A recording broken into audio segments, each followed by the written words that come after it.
Hello, and welcome to I Hate Talking, a podcast about talking, including etymology, frustrating topics, current events, and other random subjects. I'm Adam. And I'm Steph. We are married, and we invite you into these discussions with us as we talk about the good and the bad of talking. We hope you enjoy today's episode.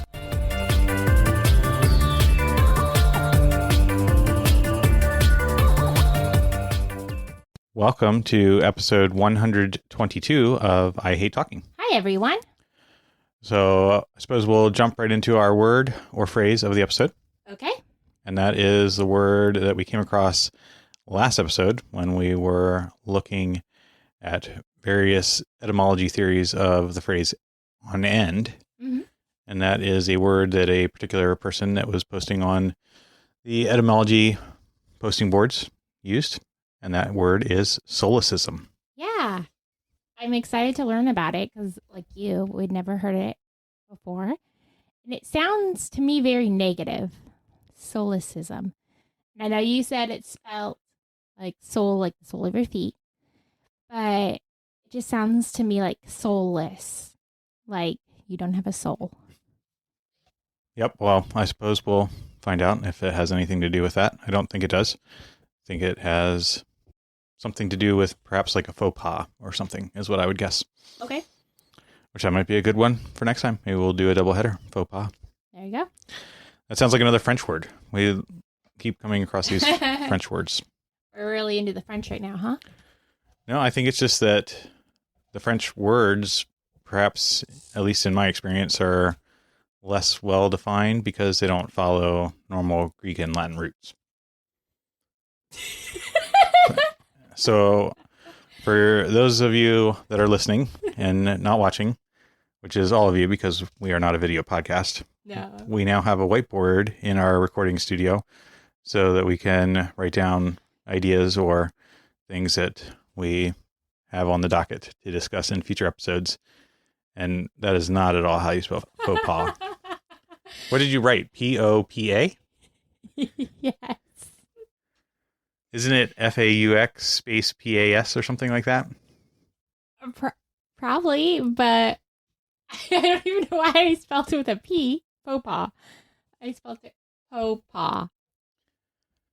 Yeah, I'm not sure. Without some, I knew it was wrong, but I was just going for it. Oh no. Okay. Well, that's not how you spell solecism either, because that's on the whiteboard as well. So for our listeners, the spelling of solecism is S-O-L-E. That part you got right. But then it's C-I-S-M. I was close, but I will be the very first person to tell you I am a horrible speller, and pretty much anyone who reads whatever I write can confirm. That's true. So I try, but thank God for spell check. So according to the American Heritage Dictionary of the English Language, 5th edition, there are 9 definitions for solecism. So there's quite a few. I guess we'll go through all of them. Holy cow, yeah. So number 1 is a non-standard usage or grammatical construction. Wait, say that again? A non-standard usage or grammatical construction. Okay. Number 2, a violation of etiquette. Okay. 3, an impropriety, mistake, or incongruity. I mean, that kind of goes with the other two anyways, right? Like making a mistake or... Yes. Yes, okay. Number 4, an impropriety or incongruity of language in the combination of words or parts of a sentence, especially deviation from the idiom of a language or from the rules of syntax. Okay. Number 5, any inconsistency, unfitness, absurdity, or impropriety, as in deeds or manners. Okay. I mean, it's still with etiquette and all that, right? I feel like all of these are just expanding a little bit further on saying this is a deviant from social norms or deviant from the expected. Yeah, they are all very similar definitions here, it seems. Number 6, erroneous or improper usage. Number 7, error in the use of language. Number 8, in written language, the intentional use of misspelling and or incorrect grammar to affect the vernacular of a particular dialect. Okay. And then number 9, a faux pas, or breach of etiquette. Oh, there you go. A transgression against the norms of expected behavior. So, was my misspelling of faux pas solecism? If it was intentional and you were like making fun of people that can't spell or something. No. Unless, I made fun of me afterwards. But I knew I wasn't spelling it correctly and just kind of went with it anyways. That's true. So right here it says faux pas is spelled Fauxpas. Yeah. So there you go. Faux pas. So according to some other websites here, Merriam-Webster's, Wikipedia, it seems that it typically does refer to not necessarily behavior, but more language, especially written language or spoken language when it comes to grammatical errors. So some of the examples here are like mixing the tenses, or whether it is a singular verb or a plural verb. So like if you say they was podcasting, that would be a solecism. Okay. So that would be an example where there's a linguistic exception. Okay. But moving on to the etymology of solecism, it comes from a Greek word, solecismos. Probably not pronouncing that exactly correctly, but something like that. Mm-hmm. And it was initially used by the Greeks to describe grammatical mistakes in the dialect of the inhabitants of Soli, Sicilia, or Cilicia, I guess. Soli, Cilicia. I don't feel like we get a lot of Greek etymology in the words we've chosen, maybe even in the history of the podcast, but it does sort of make sense that for the Greeks that they would value correct language. Yes. So they saw the people of Soli as speaking a corrupted form of Greek. So essentially, they considered their Attic dialect to be the pure form of Greek. And the Greeks that lived in Athens considered the dialect of the inhabitants of Cilicia to be a corrupted form. Okay. And that is why they called those particular things, that Greek word that we now have solecism from. Is that, it doesn't sound kind to them. It sounds more like a slur or a culturally negative connotation. Yes, I would say so. Some of the etymology description goes on that is where we get like barbarian as well, though, because that would be calling somebody from wherever the barbarian lands are, that they don't fit the Greek culture and all the things that they held as true and right and correct. I didn't know that. That's sad. That's mean too. I suppose so. The Greeks thought they had it all together. Really? They did pretty well, like back in ancient times. It's pretty amazing everything they did, or all the knowledge they taught. That's true. That is true. So now if somebody makes a grammatical error or a impropriety in the parts of speech, either written or spoken, you now can refer that as a solecism. Or maybe not, because you don't want to be politically incorrect. Right. So that is our word or phrase of the episode, and I suppose perhaps we will get to faux pas next time. Did you see where I got it from, though? Faux pas? No, I don't. They sound very similar in my head. I'm not seeing the connection. Faux pas is not a word, though. Yeah, but faux pas and faux pas sound alike. I suppose so. Same quickly, can't even tell the difference. Yeah, but I would just infer that somebody had conducted a solecism if they said faux pas, and I would just think that they meant faux pas, because faux pas is not a thing. I'm sorry I made a faux pas in solecism. I suppose so. I don't know. So, on to our topic of this episode. We've been doing, I guess, a bit of a mini series on the Toy Story universe and have covered Toy Story 1, 2, 3, and 4. Mm-hmm. And now we have since watched Toy Story 5 because it became available to rent at home. So we did not have to venture out into a movie theater to see this particular movie, but we have watched Toy Story 5 now. Mm-hmm. So, initial thoughts on Toy Story 5? I have very mixed feelings about it. I really like it, and I really dislike it.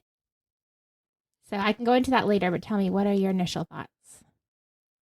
I did not like it. So, I think I would rank it actually as like the worst one. Yeah, I think so. I don't know.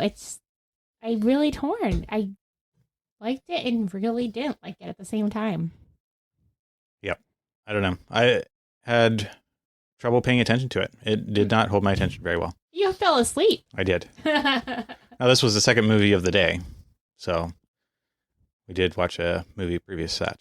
Yeah, that day we lucked out. Adam didn't have to work. And in the summer, usually movie theaters will have like $1 movie. So we went and did that during the afternoon. And then came home and after dinner rented Toy Story 5. That's true. So I would say the movie that we saw at the movie theater was much better. That was Muppets Treasure Island. Muppets Treasure Island. The kids liked it a lot more than I expected. I was surprised as well. But I think they liked the popcorn. Because we go to the dollar theater occasionally, me and the kids during the summer, to get out, save air conditioning and such. But I never buy them food because it's so expensive. So they were so happy. Their face was lit up with excitement when they saw you bring in popcorn from the theater. That was very generous of you. That's true. So, yeah, they enjoyed the popcorn and they watched the movie. The popcorn cost more than all our tickets combined. That's true. That is true. It did. So, but yes. But yes, we're not here to talk about Muppets Treasure Island. Maybe next time. But Toy Story 5. Mm-hmm. So my point being that it did not hold my attention very well. It also felt like it was subject to some of the same pitfalls that I described for Toy Story 4, where it just seemed to constantly have like almost an ending. Like they're really close to resolving all the conflicts in the story. And then like something else happens and then they have to deal with that. And then they get really close to resolving all the things and then something else happens. And then it just seemed to go back and forth so many times that I found that a bit trying. The two things I disliked most about it, and again, these are spoilers if you haven't watched it, but most of the characters aren't in it. It's more about the people and the human interactions than the characters in a lot of it. That is a very astute observation. That is true. Yeah, it's probably the main kid, Bonnie, and then the other new older kid girl that get a lot of the screen time. Yeah, and even their parents get a lot more than in time past. So yeah, the humans played a big role. The secondary toys like Ham and the potato heads do like cameos basically, but aren't really in it at all. Mm-hmm. That is true. So I didn't like that. And I also didn't like that I felt like they were preaching to us. They had a very clear, in my opinion, a very clear lesson where I feel like the others didn't really have lessons necessarily. But this was tech is bad. Toys are good. I did read some things after the fact that most people would agree that like the first half of the movie is exactly that. And that it comes to sort of like a compromise that where like they're using the tech to interact with the toys and like using it to capture videos and photos and things of the actual playing time with the toys. Yeah, at the end they kind of come to a understanding and live peacefully together. I still think the overriding role, like there was a lesson that they wanted to teach, which I liked. Oh, and on that note, even pretty early on in the movie, one of our kids was like, remember when he was like, Mom, this is just a movie. It's not real. They don't really mean this about tech. Because I think he was so worried that I was going to watch it and then be like, throw away the tablets, turn off the TV, we're done. Right? Yeah, that's true. And then I'd seen bits and pieces of previews, and a lot of the previews and sort of like the teasers, I think, had a lot more of the whole bunch of buzzes that were like going to be part of the movie. And then they were like everything in the teaser was like the exact same. That was it. Mm-hmm. So like I was very, very disappointed that the group of buzzes did not have more of a part in the movie, because I felt like that could have been something that would have been humorous or something. I don't know. Yeah, I felt like it was just one of those things.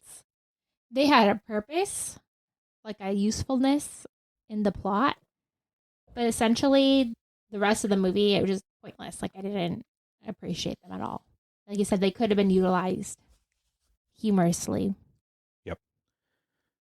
So yeah, I don't even really have a strong remembrance of like a core plot line, other than like you said, it was sort of preachy, like tech is bad and we're just going to deal with this thing and have all these like oscillations between near success and failure and things that have to be dealt with until you get to the end, and it sort of just concludes.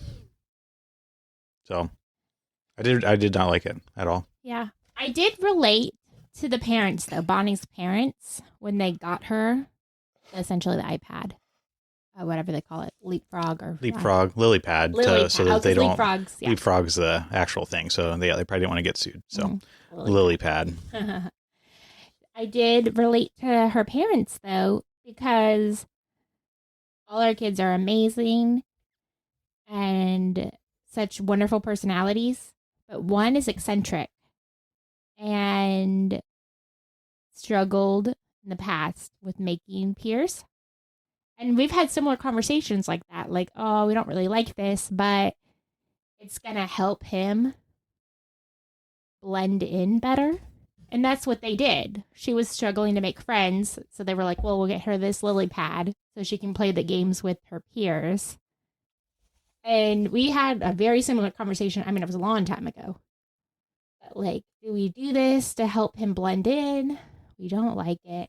So I did feel for the parents, because they had their standards, but then their heart was breaking for their daughter who was struggling with peer interactions. That's true. Which I guess it makes sense that like Toy Story 5 is now like a more quote unquote mature movie, right? Because now it's not like all the little kids that enjoyed Toy Story 1 and 2. Because we saw that development even with 3 and 4, right? Now it's just like the next evolution where it's just like... So I really am... It's just another Hollywood movie, and you are the parent. Yes, that is true. So I guess that's why I really relate to the parents now, or before I related to the kids or whatnot. I suppose so. Wow. So I've already given away my ranking, that I would put this at the very bottom. Where would you rank it in the other Toy Story movies? I don't know. I honestly, some of it I did not hate. But overall, I left all the other movies enjoying it more than I expected. I left this movie more disappointed than expected. So for that, I think I'd put it at last. Yeah, I was disappointed, and I really didn't have all that high expectations for it. Like, I was just going into it as like, I mean, I guess Toy Story already has sort of like a certain bar that is set. So I expected it to be on par with the other Toy Story movies, but did not have high expectations for it beyond that, and was still disappointed. I found the shorts with Forky much more clever and hilarious.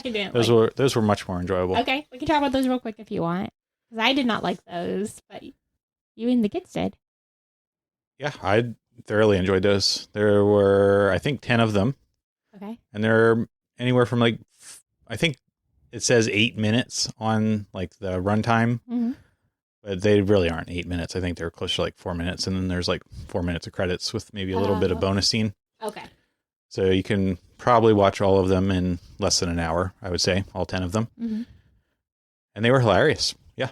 So I didn't watch them much. the basis of these particular episodes and the premise is that Forky asks a question. So like some of the questions that he might ask are, what is cheese? Or what is time? Or what is money? So, yeah. And then he gets a lesson in economics. Yeah, like the... Oh, you did the economic question. You yeah, laughed, the right? money one, yeah. Go ahead and tell it. Well, You laughed so hard. yeah, because it was like him explaining some money concepts, and then I don't even know if the economic joke was in the money one. I think it was in the time one, where like the dinosaurs saying, if you're so smart, why don't you explain modern economics? And then Forky's like, well, do you mean Keynesian economics with flow down taxes and things like that? And it was just hilarious. So, yes. So they actually all sort of overlap and tie together too, because like the cheese one comes up in one of the other ones and things like that. Okay. Yep. I Like didn't pay much attention Einstein's to them. theory of relativity comes up in there. The concept of gravity as not a force, but like a theoretical concept and things like that. Yeah. It was all very, very heady. I enjoyed it. So do you think that it's like educational? Like you'd play this for a quick educational lesson?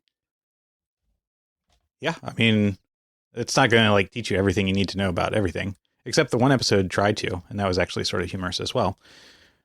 But yeah, there.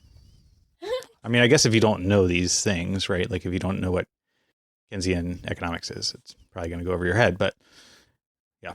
So they're writing for the adults and stuff. They're not writing. But the kids were laughing at it too, though. So yeah. See, that's where like Toy Story 5 missed the mark. Like it had this edict that it was pushing on us, and using a non-standard way of presenting the story because there's so many people involved instead of just toys, versus like Forky asks a question, is the toys interacting, and it has humor for both kids and the adults, which I think is like right in line with how Toy Story 1, 2, to a lesser degree 3, and even lesser so 4 was already structured. So, but in 5, they did answer a question that we discussed, or at least brought it up. There's like a shipment container that gets shipwrecked or something, right? Right. And these buzzes are in packages scattered all on the island. They get out of their packages, and then they're like a little army searching for Star Command. And they are walking on the island, and then humans walk by, and they all drop to the ground like a toy. And then they even acknowledge it. They stand up when the humans walk away, and they're like, why do we do that when humans come by? Yep. So I think that was an interesting thing that we kind of talked about before. If they know their toys or all that, showing that their natural instinct is to be a toy. That's true.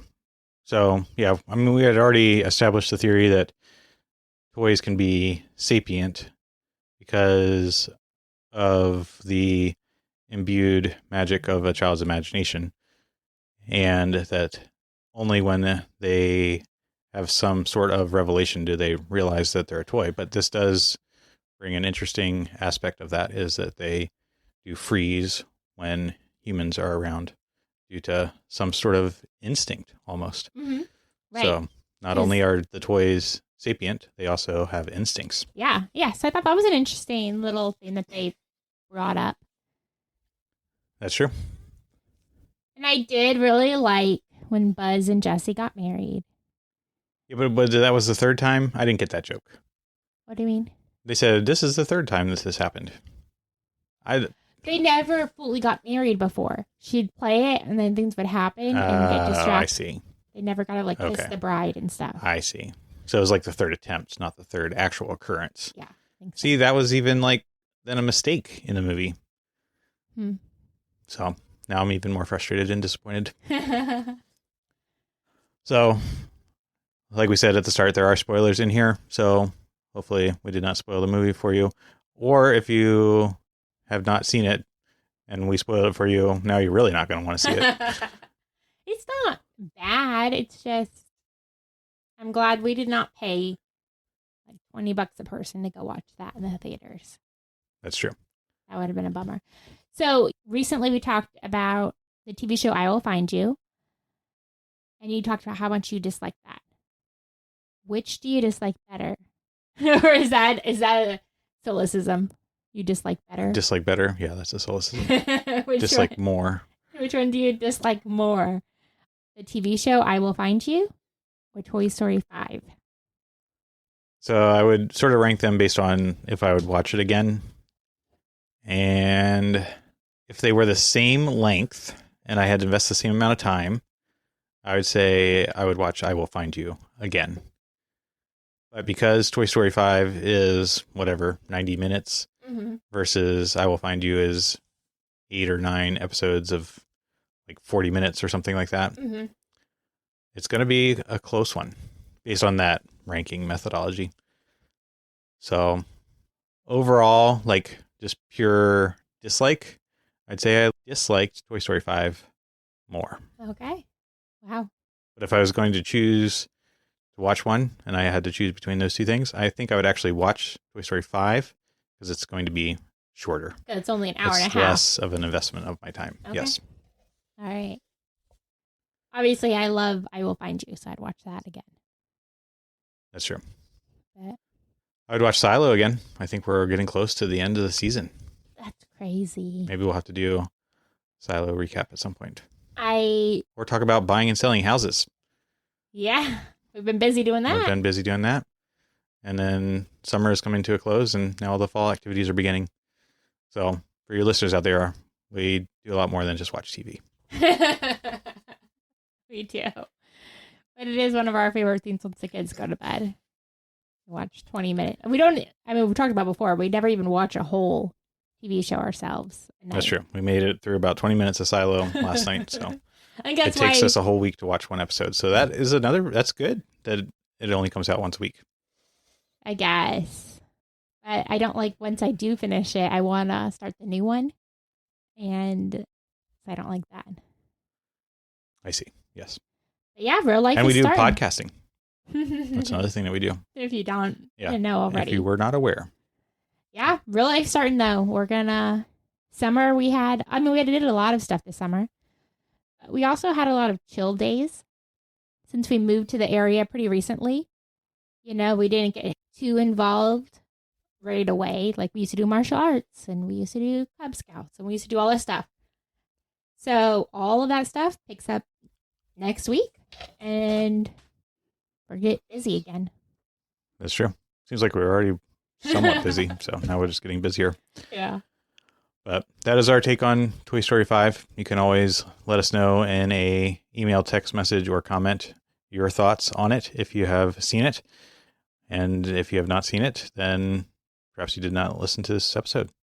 Maybe you'll come back later and listen to it after you've watched it. Save your money and wait till it's streaming for free. That's true. It'd probably be a while for that, but it's worth the wait. Mm-hmm. Or not. I don't regret watching it. I sort of do. I feel like I had to because one, we committed to watching it as part of this podcast miniseries.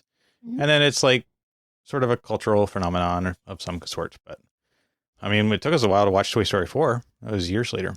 Yeah. We really only started this because our kids wanted to watch Toy Story 5. And then we started watching the whole series in preparation. If they were not the catalyst for doing it, I would not That's true. care. But we would have never found out about Forky Guess's question. That's that's one of the That's your favorite. That's my favorite. Seriously, I would actually maybe not above Toy Story 1, but it's up there. Okay, well, how do you rate it with Mater's Tall Tales? Yes, Mater's Tall Tales. Yeah, Mater's Tall Tales. Nothing can beat that when it comes to the shorts. But, so good. But it's a very close second. Okay. Yes.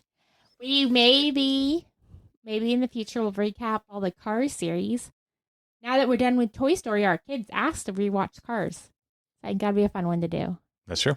Radiator Springs. That'll be more emotional for me because that was such a big part of our early parenthood life. Indeed. So if you did like this episode, be sure to like, share, subscribe. And I suppose we'll be back next time with a faux pas. Sounds good. So, from your friends at I Hate Talking, until next time, remember, it is only through talking that we begin the journey to understanding.